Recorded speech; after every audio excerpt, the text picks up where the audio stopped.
So hi NIRSA colleagues.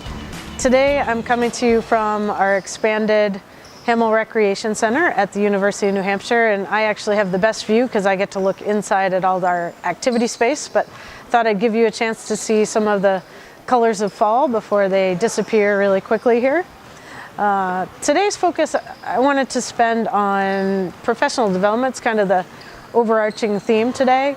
And first I wanted to thank and recognize the work that was just done last month at a Rec Chat session, which was focused, we had a panel and it was focused on different social justice issues that are taking place on campus and how we as professionals are working with our students to improve our communities. So I'd like to just thank our panelists, who were Lori Braden from LSU, we had Marcus Jackson from Michigan, and David Davenport from Austin P, and finally we had Mick DeLuca from UCLA. And each provided a unique perspective that, if you haven't had a chance to check it out, it is still available online. But we did have quite a few folks tune in live, which was awesome. So if anybody has feedback about those sessions, we'd be happy to hear it. I know it was a little unique format for Rec Chat, so if it was one that was helpful, it'd be good to know so we could continue to do that in the future. So the other thing that's happening this time of year is so many different, whether they're regional or provincial or state workshops and conferences. And I know we have hundreds of colleagues that are getting together in different places to focus on professional development and networking and things like that. So I'm hoping a lot of folks are getting out to do that. With the number of things that I'm balancing with this project, along with the NIRSA roles and things like that, I just chose to go to 2 sessions this fall. So the first one was the Western Canadian Campus Recreation Conference in Victoria, British Columbia, and that was coincided with the NIRSA board meeting. So that was great to be a part of that conference.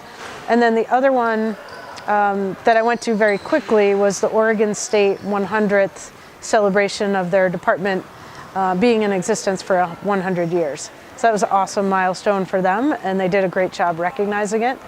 So because I only traveled to 2, I did actually find a way to participate in both Region 1 conference and also the MAC directors, the Mid-American Conference directors. I participated through a video session somewhat similar to this, which was kind of a cool way to connect because we were still able to have a pretty nice dialogue with both groups.